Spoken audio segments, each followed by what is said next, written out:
नमो अरिहन्ताणं नमो सिद्धाणं नमो आयर्याणं नमो उभयधायाणं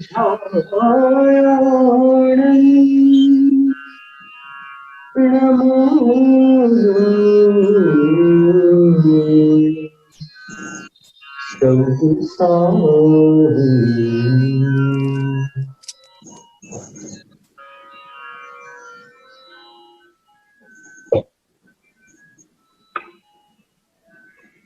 आज पांचवा काव्य है।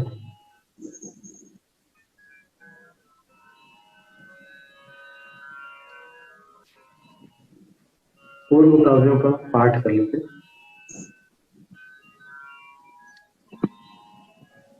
भक्तामर प्रणतमौलिमणि प्रभाणां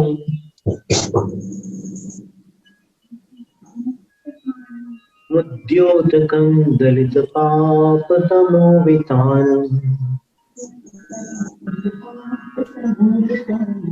सम्यक् प्रणम्य जिनपादयुगं युगादा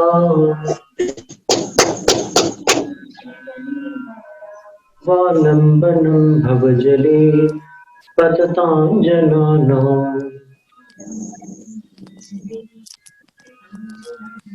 यः संस्तुतः सकलवाङ्मयतत्त्वबोधा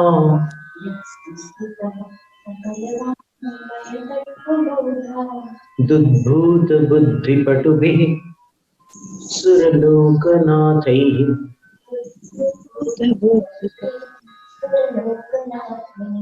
स्तोत्रैर्जगत्त्रतयचित्तहरैरुदारैः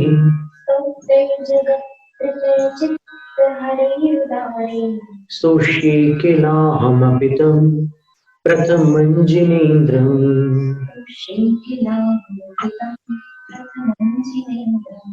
बुद्ध्या विनापि विबुधार्चितपादपीठ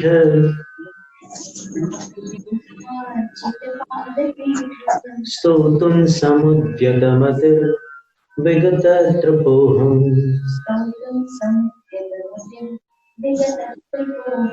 बालं विहाय जलसंस्थितमिन्दुबिम्ब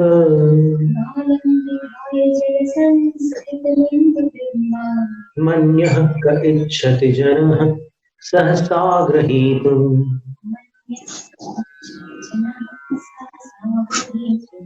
वक्तुं गुणान् गुणसमुद्रशशाङ्ककान्तान्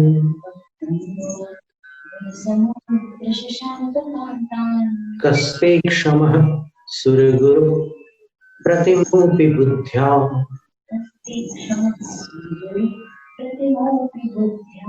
कल्पान्तकालपवनोद्धतनक्रचक्रम्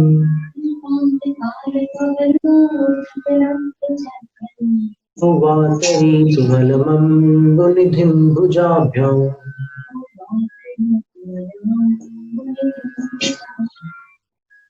पांचवें काव्य में आचार्य के चौथे में तो उन्होंने प्रश्न पूछे थे कि बृहस्पति जैसा बुद्धिमान होकर भी ऐसा कौन है जो आपके गुणों का वर्णन कर सकता है।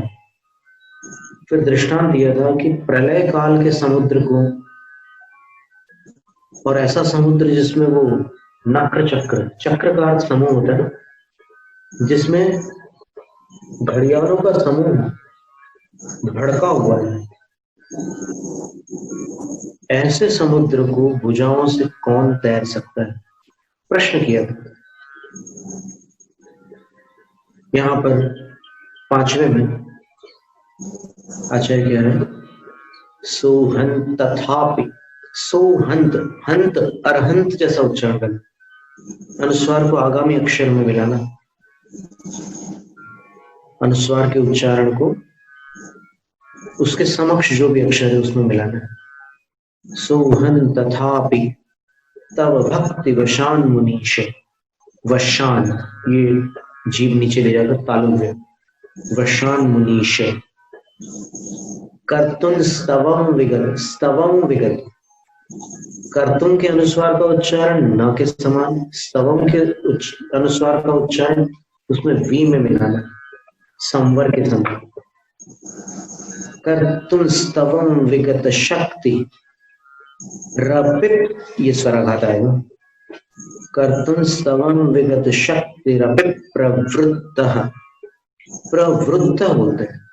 इसमें क्या है कि जो नीचे रिकार होता है इसका उच्चारण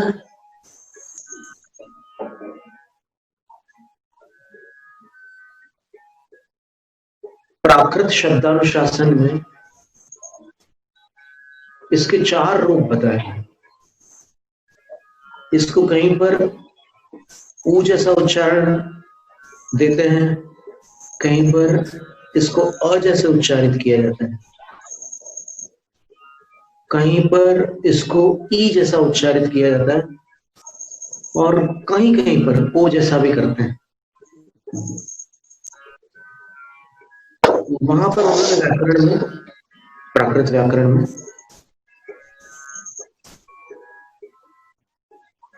जैसे अपन एक उदाहरण ले लेते हैं, अपन वृद्ध को वृद्ध ये शब्द है संस्कृत में, तो वृद्ध शब्द का प्रथमा में एक वचन है वृद्ध। इसको हिंदी में क्या बोलते हैं? बुढ़ा। तो व का ब हो गया, री का ऊ हो गया, और द और ध था उसका ड और ढ हो गया, वृद्ध बुढ़ा। अब इससे ये बात समझ में आती है कि वृद्ध उच्चारण शुद्ध नहीं था, वो रेर का ऊ नहीं हुआ था, वो वृद्ध था, तो वृद्ध से बुढ़ा हुआ है। इसी तरह वृक्ष होता है, वृक्ष नहीं, वृक्ष से प्राकृत में रुक्ष शब्द होता है। तो इसलिए सर्वत्र एक जैसा उच्चारण नहीं है, इसलिए ये सबसे लास्ट उच्चारण में सबसे कठिन चैप्टर यही है, रिर वाला। अभी हम भी कोशिश कर रहे हैं। तो प्रवृत्तः, प्रकृति को प्रकृति बोला जा सकता, पयाड़ी, प्राकृत में पयाड़ी होता है। ये प्राकृत संस्कृत की तुलनात्मक विधि से हम बता रहे हैं। फिर मृगी मृगेंद्रम, मृगी या मृगी नहीं है, मृगी है। आप देखना मयंक शब्द आपने सुना होगा, मयंक चंद्रमा का पर्यायवाची शब्द। मयंक का अर्थ होता है मृगांक, मृगांक माने मृग का है चिन्ह जिसमें, तो एक चिन्ह तो रहता ही है वहां पर चंद्रमा में। धब्बे का आकार उन्होंने पहले बताया था कि कवियों को सब बहुत अजीब गरीब चीजें दिख जाती है। तो मृगी मृगेंद्र, नाभ्येति किन निज शिशो, किन का उच्चारण न में मिलाना, नाभ्येति किन निज शिशो, यहाँ रुकना है क्योंकि विसर्ग में विसर्जन करना होगा अपने स्वर का। परिपालनार्थम, वहां से आवाजें आ रही है तो आप अपना म्यूट कर सकते हैं। सोहन तथापि तव भक्ति वशान्मुनीश,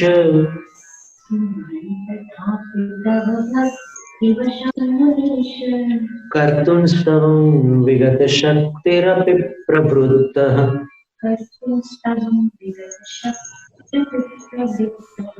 प्रीत्यात्म वीर्यं रविचार्य मृगी मृगेन्द्रम्,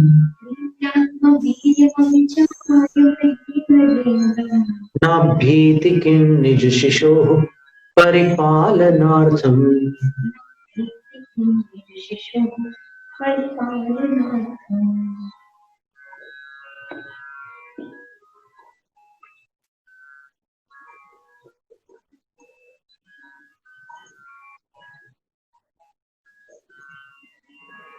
एक बार और पढ़ना चाहोगे तो पढ़ लेते हैं।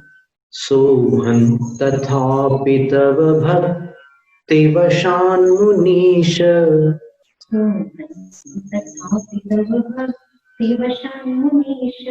कर्तुं स्तवं विगतशक्तिरपि प्रवृत्तः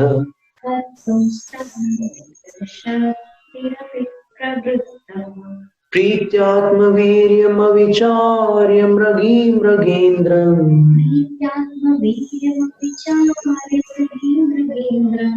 नाभ्येति किं निज शिशोः परिपालनार्थम्।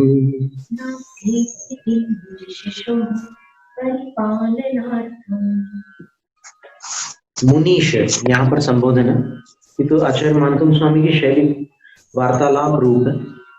मुनीश मुनीनाम ईशा इति मुनीशः तत्संबुद्धौ हे मुनीश। जो मुनियों के ईश अर्थात प्रधान है, मुनियों के मध्य जो प्रमुख है, ऐसे हे मुनीश। अब कोई कहेगा कि भगवान आदिनाथ तो परमात्मा थे, उनको मुनीश कैसे कह सकते हैं? तो इसका समाधान ये है कि निर्ग्रंथ पद को धारण करने वाले जो भी साधु हैं वो 5 प्रकार के हैं। उनमें पुलाक, बकुश, कुशील, निर्ग्रंथ और स्नातक, ऐसे 5 निर्ग्रंथ मुद्रा के धारक होते हैं। और इनमें जो स्नातक होते हैं वो केवली भगवान होते हैं। इसलिए केवली भगवान भी एक अपेक्षा देखने पर साधुओं की श्रेणी में आते हैं, और साधुओं की जो उच्चतम श्रेणी है वहां आते हैं केवली भगवान। और पारिभाषिक रूप से अगर देखें तो साधुओं के 4 भेद हैं। एक ऋषि जिनको रिद्धियां प्राप्त हैं, दूसरे मुनि जिनके पास अवधि, मनःपर्यय अथवा केवल ज्ञान है। इन 3 में से कोई भी एक ज्ञान होता है, ऐसे साधु को मुनि कहते हैं। जिनके पास देश प्रत्यक्ष और सकल प्रत्यक्ष ज्ञानों में से कोई भी एक ज्ञान होता है, उनको मुनि कहते हैं, ऋषि मुनि। फिर यति, यति का अर्थ होता है कि साधुओं के जो गुणस्थान बताए जैन शास्त्रों में, वैसे सब जीवों के 14 गुणस्थान बताए। सिद्ध भगवान जो होते हैं वो गुणस्थानों को पार करके मुक्त हो चुके हैं, तो वो गुणस्थानों से परे हैं। लेकिन शेष जितने भी हैं उनके ये गुणस्थान होते हैं। तो पहला गुणस्थान तो मिथ्या दृष्टि जीवों का होता है। दूसरा गुणस्थान जो है वो सम्यक दर्शन से नीचे गिरते समय अनंतानुबंधी कषाय का जब उदय रहता है तब होता है।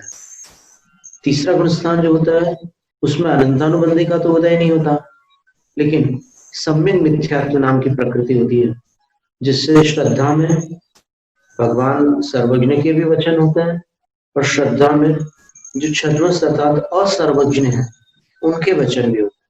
दोनों पर श्रद्धा होती है। तो काल भाव थोड़ा सा होता है, अंतर्मुहूर्त काल। और फिर चौथा जो गुणस्थान है वो अविरत सम्यक दृष्टि, अणुव्रत महाव्रतों से रहित जो सम्यक दृष्टि जीव है वह। फिर पंचम गुणस्थान जो है उसमें पहली से 11वीं प्रतिमा और आर्यिकाएं ये सब आ जाते हैं। उसके ऊपर वाले जो गुणस्थान वो सारे के सारे दिगंबर मुद्राधारी साधुओं के ही होते हैं। तो जो 7वें गुणस्थान से ऊपर चले गए हैं लेकिन केवल ज्ञान प्राप्त नहीं कर पाए, उनको श्रेणी पर आरूढ़ कहा जाता है। वो ध्यान की एक श्रेणी है, सीढ़ी है, नसैनी है, उस पर वो आरूढ़ है। तो उन साधुओं को यति कहते हैं। शपक श्रेणी और उपशमक श्रेणी, उभय श्रेणी, 2 श्रेणियों पर जो भी आरूढ़ हो जाते हैं, एक साथ तो नहीं होते, लेकिन और कभी कभी कुछ जीव उपशमक श्रेणी पर आरूढ़ ही नहीं होते, पर केवल ज्ञान के लिए एक शपक श्रेणी नियम से आरूढ़ की जाती है। शपक श्रेणी पर नियम से आरोहण किया जाता है, तो वो यति है। और शेष साधव, सामान्य साधव अनगारा, बाकी जो सामान्य साधु है सब अंगार की श्रेणी में। तो यहाँ पर मुनीश का अर्थ होता है जो प्रत्यक्ष ज्ञानियों में प्रधान है, ऐसे हे आदिश्वर प्रभु।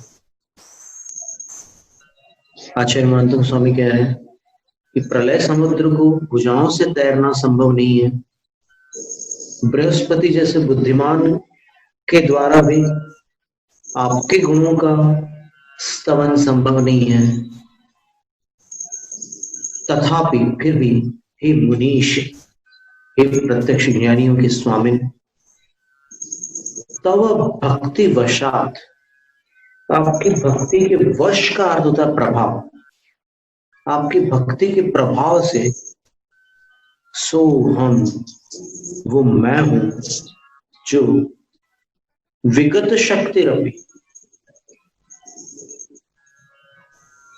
शक्ति से विगत होते हुए भी, रहित होते हुए भी, बिना शक्ति के भी स्तवम कर्तुम प्रवृत्त, स्तवन करने के लिए प्रवृत्त हुआ हूं, अर्थात तत्पर हुआ हूं। मैं बिना शक्ति के भी आपकी स्तुति करने के लिए तैयार हूं। फिर किसी के मन में ये प्रश्न आ सकता है कि भाई कोई जानता हो कि मेरे पास शक्ति नहीं है, तो फिर वो उस कार्य को क्यों करेगा जिसमें शक्ति आवश्यक है? तो उसका उत्तर देना कि उसमें भी कोई हेतु है, कोई अपने भीतर में कोई ऐसा कारण पड़ा हुआ है जिस कारण से असंभव को भी करने का प्रयत्न करने की भावना हो जाती। वो कारण क्या है तो बता रहे, उदाहरण देकर के, दृष्टांत देकर के। आचार्य मानतुम स्वामी के अधिकांश दृष्टांत प्रकृति से लिए गए।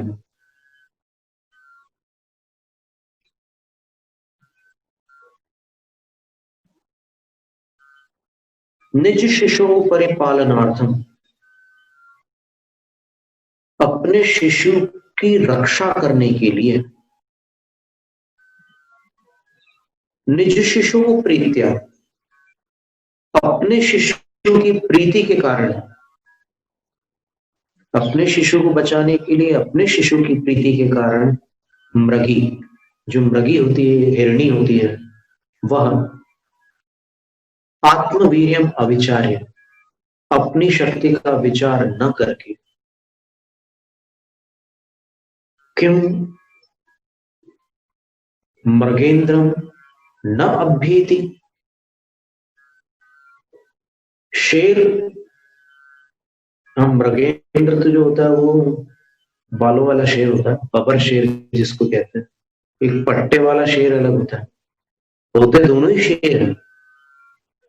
तो जो हिरणी होती है वो अपने बच्चे को बचाने के लिए किम मृगेंद्रम न अभ्येति, क्या सिंह का सामना नहीं कर बैठती? ये प्रश्न किया। तो अगर अपनी शक्ति का विचार करे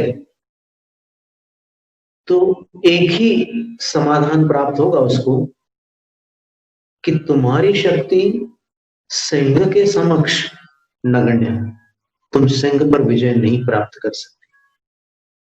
लेकिन वो निज शिशु प्रीत्या, अपने शिशु की प्रीति है जो उसको सामने ले आती है। इतना प्रेम है उसको अपने बच्चे से। जंगली प्राणियों के बच्चे को संस्कृत भाषा में शावक कहते हैं। जंगली जानवर का बच्चा जो होता है उसको शावक कहते हैं। अपने शावक की रक्षा के लिए वह सिंह के सामने आकर के खड़ी हो जाती है। मारना हो तो पहले मुझे मार, मेरी आंखों के सामने बच्चे पर आक्रमण नहीं करने दूंगी। तो जैसे बच्चे की प्रीति के कारण हिरणी अपने प्राणों को संकट में डालकर सिंह का सामना कर बैठती है, बस इसी प्रकार हे आदिश्वर प्रभु, हे मुनीश, आपके गुणों की प्रीति के कारण मैं भी एक असंभव कार्य को करने के लिए तत्पर हो गया हूं। क्या कर सकता हूं मैं? मेरी भक्ति मुझे शांत नहीं बैठने दे सकती। तब भक्ति वशान, यहां पर लिखा ना, वो भक्ति का प्रभाव है, शक्ति का प्रभाव नहीं है। शक्ति तो है ही नहीं। जब इंद्र और गणधर भी आपकी स्तुति नहीं कर सके, तो मेरे पास वो शक्ति है ही नहीं जो उनके पास थी, तो मैं तो कर ही नहीं सकता। लेकिन क्या करूं? आपकी भक्ति के प्रभाव से मैं असंभव को संभव करने चला हूं। उदाहरण भी बहुत ही सटीक उदाहरण दिया कि अपने बच्चे की प्रीति के कारण उसको बचाने के लिए हिरणी सिंह के सामने क्या नहीं आ जाती? आ जाती है।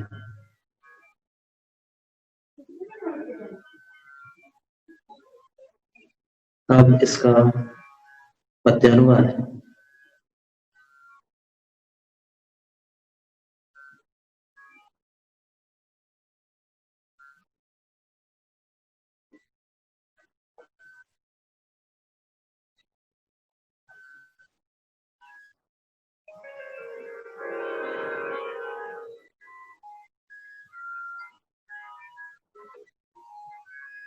तो भी मैं हूं वह ईश जो शक्ति बिना तब भक्ति विभोर हुआ आपकी स्तुति को तत्पर, भले आपका और न छोड़।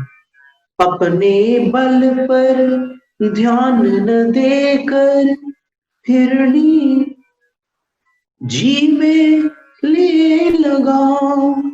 अपने शिशु का क्या न सिंह से, अपने शिशु का क्या न सिंह के सम्मुख जाकर करे बचाओ। जय जय आदिश्वर स्वामी, घट घट के अंतर्यामी। जय जय आदिश्वर स्वामी, शिवपथ गामी जगनामी।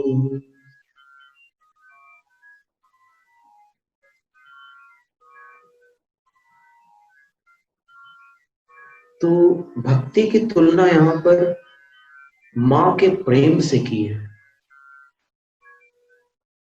भले ही जानवर है, लेकिन तो भी वो एक माँ है, और अपने उस प्रेम के कारण ही वह बच्चे को बचाने के लिए अपने प्राणों को संकट में डाल देती। और कुछ ऐसे घटनाक्रम भी सुनने में आते हैं कि जहां फिर वो आवाज भी लगाती है हिरणी, एक पुकार भी करती है, उसकी आवाज बहुत मधुर और पतली सी होती। तो फिर हिरणों का झुंड आ जाता है, और कभी कभी वो इतना आक्रामक हो जाता है वो झुंड कि ऐसे सीन करके सब सिंह के सामने खड़े हो जाते हैं। तो फिर वो सिंह कभी कभी अपने संकल्प से पीछे हट जाता है। ऐसी स्थिति भी सुनने में आती है। और भैंसों से तो कई बार ऐसा हो जाता है। जंगली भैंसे होते हैं, तो वहां पर अगर 4 भैंसे, ये अपने यहाँ के जो भैंस होते हैं यहाँ के, जिनका दूध मनुष्य लेते हैं, मुक्तागिरी में हमने देखा था कि वहां पर लगभग 3 शेर, पट्टे वाले शेर रहते थे।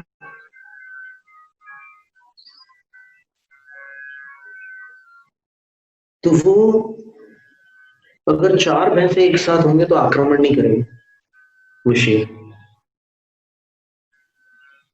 क्योंकि वो जानता है कि 4 भैंसों से वो जीत नहीं सकता। तो आपको लग रहा होगा कि क्या हो गया आंख में, तो ऐसा है कि हम लोग जो हाथ धोते हैं ना, वो रीठे के चूर्ण से धोते हैं, और कभी वो आंख में चला जाए तो फिर ऐसी जलन हो जाती है। तो ये पंचम काव्य में भी आचार्य महाराज ने अपनी लघुता प्रकट की है।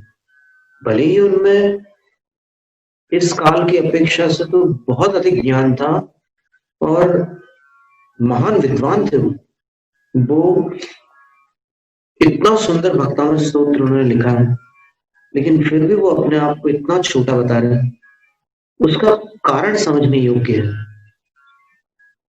जैसे अग्नि की गति जो होती है, ये अग्नि की जो दिशा होती है, कहीं भी अग्नि जल रही हो तो उसकी लपट ऐसे ऊपर की तरफ जाती है, और जल जो होता है उसका स्वभाव नीचे की ओर बहना होता है।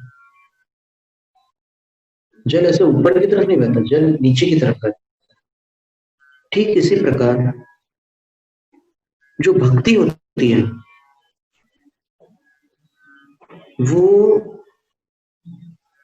कुछ नहीं से प्रारंभ होती है और सब कुछ के अभिमुख होती है।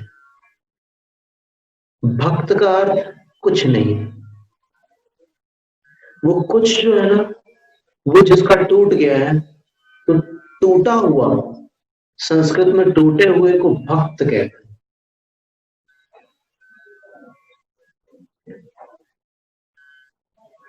और जो सब कुछ है वो परमात्मा, वो आराध्य है, वो भगवान है।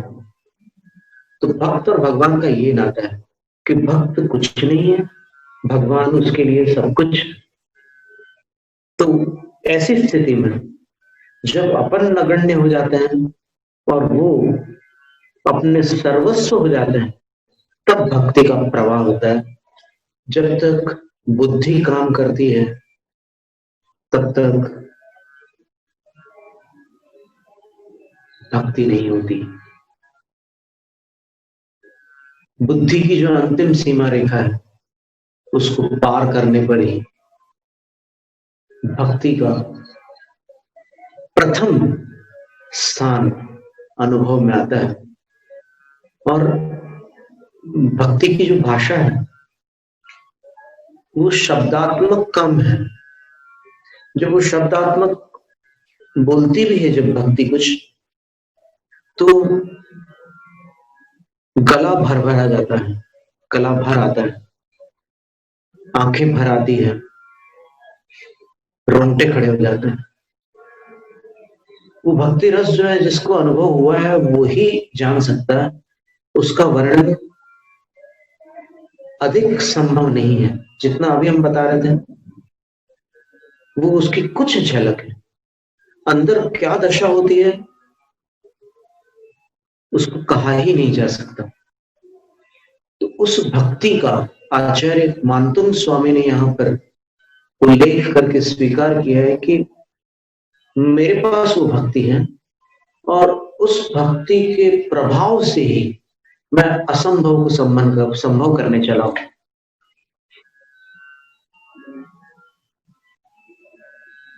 मूलाचार ग्रंथ में एक शिष्य ने गुरु से प्रश्न किया कि हे गुरुवर, जिन भक्ति से क्या होता है और गुरु भक्ति से क्या होता है? दोनों का उत्तर आचार्य भट्टकीर स्वामी ने एक गाथा में दिया। भक्ति जिनवराणम खीयदिजं संचयं कम्मं आयर्यपसा एणय विज्जामन्ताय सिद्धन्ति। जिनवरों की भक्ति से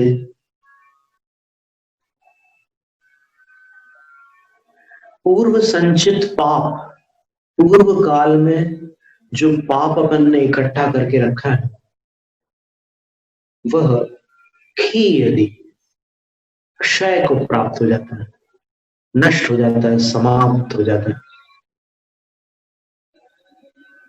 लेकिन भक्ति के काल में उधर ध्यान नहीं होता कि भक्ति से पाप नष्ट होते हैं। ये विचार भक्ति के काल में संभव नहीं है, क्योंकि विचार आया तो भक्ति गई, भक्ति आई तो विचार गया। तो भक्ति से ये काम होता है। फिर दूसरी बात, ये तो जिन भक्ति की बात हुई, गुरु भक्ति से क्या होता है? तो आचार्य कहते हैं विद्या मंताय सिद्ध्यन्ति, विद्याएं और मंत्र सिद्धि को प्राप्त हो जाते हैं। यदि गुरु अपने मुख से कह दे कि तुम ये जाप कर लो, भले आपने जिंदगी भर नमोकार मंत्र की मालाएं फेरी हो, लेकिन अगर गुरु के मुख से आपको ये सुनने मिल जाए कि तुम नमोकार मंत्र की माला फेरो, तो आप एक माला गुरु के आदेश से फेर लेना, वो आपको सिद्ध हो जाएगी। बाकी आपने जीवन भर जो किया है वो एक तरफ रख देना, और गुरु ने जो कहा है तो उससे आपको उसकी सिद्धि हो जाएगी। तो गुरु की कृपा से मंत्रों की सिद्धि होती है। और किसकी सिद्धि होती है? तो बोले विद्या, विद्याएं भी सिद्ध हो सकती है। आज भी कुछ विद्याएं उपलब्ध हैं। अभी हमने श्वेतांबर भक्तांबर स्तोत्र की एक टीका है, संस्कृत टीका, जिसके रचनाकार गुणाकर सूरी है। उसका अवलोकन किया तो उसमें कुछ विद्याएं दी हुई है, और वो विद्याएं अगर गुरु के आशीर्वाद से आप उसकी आराधना करते हैं तो विद्याएं सिद्ध हो सकती है। जैसे एक विद्या है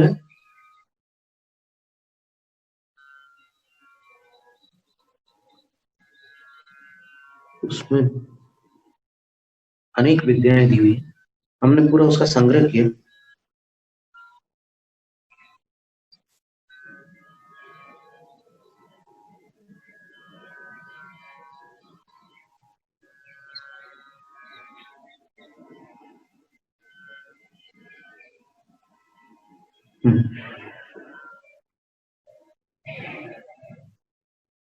एक सरस्वती विद्या दी है, एक रोगापहारिणी विद्या दी है, एक विषापहारिणी विद्या दी है उन्होंने, एक बंध मोक्षिणी विद्या दी है, एक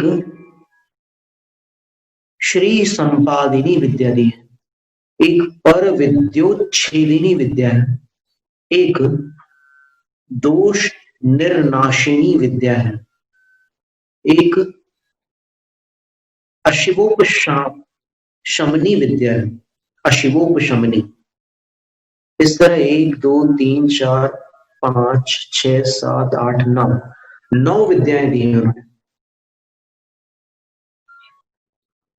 गुणाकर सूरी। और वो विद्याएं कोई ऐसी दिगंबर आमनाय से पृथक नहीं है। दिगंबर संप्रदाय में जो गणधर वलय है उसी में से उद्धृत विद्या है। गणधर वलय में से आप कोई भी 4 या 5 नमस्कार निकाल कर उसमें ओम ह्रीम जोड़ दो तो वो एक विद्या बन जाती है। अब इसमें इन्होंने जो विद्याएं दी है वो जानकारी के साथ दी, सरस्वती विद्या दी, जैसे ओम ह्रीम चौदस पुवीणम, ओम ह्रीम पयानुसारिणम, ओम ह्रीम एया संगधारिणम, ओम ह्रीम उज्जमयीणम, ओम ह्रीम व्योलमयीणम स्वाहा। अंत में स्वाहा लगा रहे।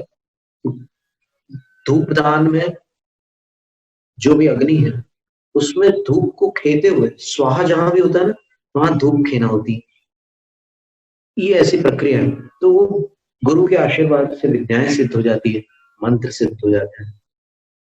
और मंत्र का अर्थ रहस्य होता है। विकर्ण गतो मंत्र,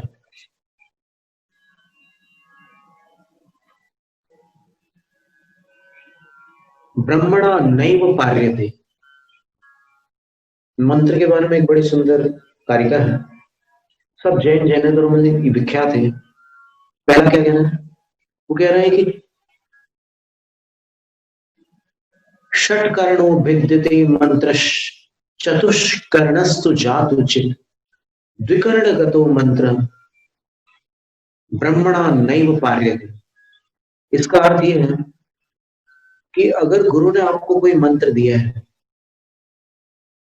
वो मंत्र 6 कानों तक चला जाए, यानी आप 3 लोगों को बता दो तो नष्ट हो जाएगा वो मंत्र किसी काम का नहीं रहेगा। और चतुष्कर्णस्तु जातुचित, अगर वो 4 कानों में चला जाए तो कभी ना कभी नष्ट होगा। ये तो तत्काल नष्ट हो जाएगा, लेकिन 4 कानों तक गया तो कभी ना कभी नष्ट होगा। और 2 कानों तक गया तो उसको कोई भी समाप्त नहीं कर सकता। अब इसका अभिप्राय अपन 6 कान का अर्थ 3 लोग न लेकर के गुरु से अपन गिनती प्रारंभ करेंगे कि गुरु ने आपको दिया तो 2 कान हो गए, फिर आपने 2 लोगों को बताया तो फिर 6 कान हो गए। क्योंकि मंत्र कितने कानों में जा रहा है उसकी चर्चा है यहाँ, किसके द्वारा जा रहा है उसकी बात नहीं, मंत्र कुल मिलाकर कितने कानों में जा रहा है तो वो समाप्त हो जाएगा। और गुरु के अंदर इतनी क्षमता है कि वो अगर एक शिष्य को देंगे तो फिर उनकी पूरी शक्ति और उनका पूरा आशीर्वाद साथ रहेगा और वो आशीर्वाद अनेक उपद्रवों से रक्षा करेगा। और जो कि शिष्य को गुरु से मिला है तो वो बहुत भक्ति और विनय के साथ करेगा। किताब से पढ़कर मंत्र करो तो कितनी मुसीबतें आ जाती है। पूजनीय पूजनीय क्षमा सागर मुनिराज ने एक बार एक घटना सुनाई थी कि बांदकपुर में, उस समय बहुत छोटा सा संघ था, जब हमारी दीक्षा हुई थी तब भी संघ में कितने मुनिराज थे? 10 मुनि महाराज, 10 से 11 मुनि थे और 4 इलक थे। तो उस समय एक घटना हुई थी कि अचरश्री दमोह के पास एक बांदकपुर नाम का स्थान है, वहां पर पहुंचे हुए थे, मंदिर में विराजमान थे और तब एक ऐसे घायल व्यक्ति उनके पास आया, उसने प्रणाम किया तो आचार्य ने पूछा क्या हुआ? उसने बताया कि मैंने भक्तामल के 41वें काव्य के रिद्धि मंत्रों की सिद्धि की है। तो जब भी किसी को सांप काटता है, वो चाहे जंगल में काटे चाहे किसी भी विषम स्थान में काटे, पता नहीं मुझे कोई खींच करके वहां ले जाता है और फिर मुझे उसका जहर उतारना पड़ता है। जहर तो उतर जाता है लेकिन मेरी दुर्दशा हो जाती है। अगर गुरु के आशीर्वाद से ये कार्य करता तो फिर स्थिति दूसरी होती। इस तरह जिन भक्ति का फल पाप की निर्जरा है, गुरु भक्ति का फल विद्या और मंत्रों की सिद्धि। जय नम, जय कुशासन।